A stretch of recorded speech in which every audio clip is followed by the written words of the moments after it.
ஆண்டவருடைய இனிய நாமத்தில் உங்களை சந்திப்பதில் மிக்க மகிழ்ச்சி அடைகின்றேன். நாம் இன்று தியானிக்க எடுத்திருக்கும் தலைப்பு துதிப்பதும் ஆராதிப்பதும் எப்படி. தியான வசனம் திருப்பாடல் அதிகாரம் 100 வசனம் 4. நன்றியோடு அவர் தம் திருவாயில்களில் நுழையுங்கள், புகழ் பாடலோடு அவர் தம் முற்றத்திற்கு வாருங்கள், அவருக்கு நன்றி செலுத்தி அவர் பெயரை போற்றுங்கள். இந்த திருப்பாடலின் மூலமாக கடவுள் நமக்கு உணர்த்துவதை சிந்திப்போமா? கிறிஸ்துவுக்குள் பிரியமானவர்களே, நம்முடைய ஆண்டவரும் மீட்பருமான இயேசு கிறிஸ்துவின் வல்லமையுள்ள நாமத்தில் உங்களை வாழ்த்துகிறேன். அவர் வாசல்களில் துதியோடும் அவர் பிரகாரங்களில் புகழ்ச்சியோடும் பிரவேசித்து அவரை துதித்து அவருடைய நாமத்தை சோஸ்தரியுங்கள் என்று விவிலியம் கூறுகின்றது. இறைவனை சோஸ்தரிப்பது அருமையான காரியம். தம்மை துதிக்கவும் ஸ்தோத்தரிக்கவுமே கடவுள் நம்மை படைத்திருக்கின்றார். வாசல்கள் என்பது எதை குறிக்கின்றது? அவர் வாசல்களில் துதியோடும் சோஸ்திரத்தோடும் பிரவேசிக்க வேண்டும் என்று இந்த வசனம் கூறுகின்றது. இஸ்ரேல் தேசத்தில் பரிசுத்த பர்வதத்திற்கு செல்வதற்கு 12 வாசல்கள் இருக்கின்றது. அவற்றுள் பொன் வாசல் முக்கியமானதாகும். இயேசு 2ஆம் வருகையின் போது ஒலிவ மலையிலிருந்து இந்த வாசல் வழியாக எருசலேமுக்குள் பிரவேசிப்பார் என்று நம்பப்படுவதால் இது அதிக கனத்துக்குரியதாக இருக்கின்றது. இந்த பொன் வாசல் வழியாக நேரடியாக பரிசுத்த பர்வதத்திற்கு செல்லலாம். மக்கள் சோஸ்தரித்தபடியே இந்த வாசல் வழியாக பிரவேசிக்கின்றார்கள். பிரகாரங்கள் என்றால் என்ன? தேவாலயத்தை சுற்றிலும் இருக்கும் திறந்த வழியே பிரகாரங்கள் என்று குறிப்பிடப்படுகின்றன.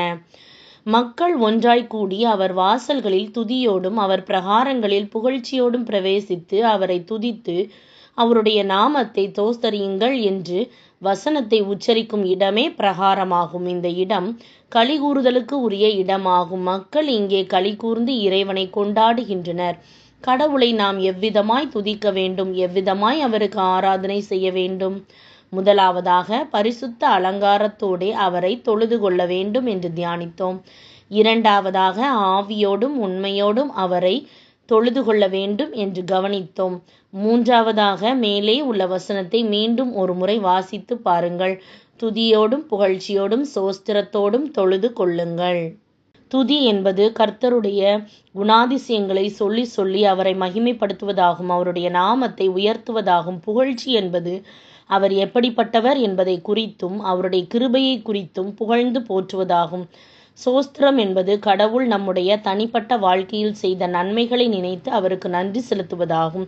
கடவுளுடைய ஆலயத்திற்குள் பிரவேசிக்கும் போதே நம்முடைய உள்ளத்திலும் உதட்டிலும் இந்த 3 காரியங்களும் இருக்கட்டும்.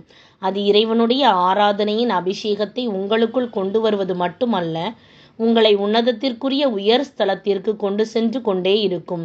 கழுகு தன் செட்டைகளை அடித்து எழும்புவது போல இந்த ஆராதனை உன்னதத்திற்குரிய இறைவனோடு உலாவவும் உன்னதத்திற்குரிய சகல ஆசீர்வாதங்களை சுதந்தரித்து கொள்ளவும் உதவி செய்யும். கடவுள் எவ்வளவு அழகா இந்த உலகத்தை படைத்திருக்கின்றார். சமுத்திரங்களை உண்டாக்கி இருக்கின்றார். மிருக ஜீவன்களை எவ்வளவு ஞானமாய் படைத்திருக்கின்றார். கடலையும் கடலில் உள்ள மீன்களையும் உருவாக்கின விந்தையே எல்லாம் வியந்து போற்றி கொண்டே இருங்கள். சிறு வயதிலிருந்தே ஒவ்வொரு ஆண்டும் செய்த நன்மையை நினைவு கூறுங்கள். நீங்கள் பள்ளிக்கூடத்திலே படிக்கும்போது 1ஆம் வகுப்பிலே உங்களுக்கு இருந்த ஆசிரியர், அப்பொழுது இருந்த நண்பர்கள், 2ஆம் வகுப்பில் எப்படி இருந்தீர்கள், 3ஆம் வகுப்பு என்று வரிசையாக ஞாபகப்படுத்தி கடவுள் செய்த நன்மைகளை எல்லாம் துதித்து மகிழுங்கள். தாவீது ராஜா சொல்லுவது போல, என் ஆத்துமாவே அவர் செய்த சகல உபகாரங்களையும் மறவாதே என்று சொல்லி கடவுளை துதிக்கும்படியாக உங்கள் ஆத்துமாவை ஏவி எழுப்புங்கள். விவிலியத்திலே தன் ஆத்மாவோடு பேசிய இன்னொருவரை காணலாம். அவர் புதிய ஏற்பாட்டிலே ஒரு ஐஸ்வர்யவான். அவரது நிலங்கள் எல்லாம் நன்றாய் விளைந்த போது தன் ஆத்துமாவை பார்த்து, நீ புசித்து குடித்து சந்தோஷமாய் இரு என்று சொன்னார். கடவுளுக்கு நன்றி செலுத்தவில்லை. தன்னுடைய திறமையில் நம்பிக்கை வைத்தாரே தவிர தனக்கு ஜீவன் பலன் சுகம் கொடுத்து நிலத்தை விளையச் செய்தவருக்கு மகிமை செலுத்தவில்லை. நாம் அவரை போல் அல்லாமல் தாவீதை போல, என் ஆத்துமாவே கடவுளை சோஸ்தரி, அவர் செய்த சகல உபகாரங்களையும் மறவாதே என்று சொல்லி போற்றுவோமாக. சிந்திப்போம், வாழ்வாக்குவோம். நாம் ஜெபிக்கலாமா? அன்பின் ஆண்டவரே, என் வாழ்வில் நீர் செய்த எல்லா கிரியைகளுக்காகவும் உம்மை சோஸ்தரிக்கின்றேன். தகப்பனே, நீர் என் ஆத்துமாவை மீட்டு எனக்கு ஜெயத்தை கொடுத்தீர். வசிப்பதற்கு எனக்கு ஒரு இடத்தை கொடுத்திருக்கின்றீர். அதற்காக உமக்கு நன்றி செலுத்துகின்றேன்.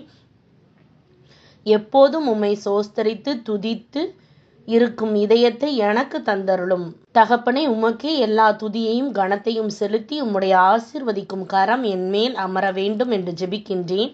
நீர் என் சிருஷ்டிகர், உம்மை நான் உயர்த்துகின்றேன். உம்முடைய உதாரணமான கரம் என்மேல் அமர்ந்து எல்லாவற்றிலும் என்னை நிறைவாய் ஆசீர்வதித்து உம்முடைய நாமத்தை மகிமைப்படுத்த வேண்டும் என்று இயேசுவின் நாமத்தில் ஜெபிக்கின்றேன் நல்ல பிதாவே, ஆமேன்.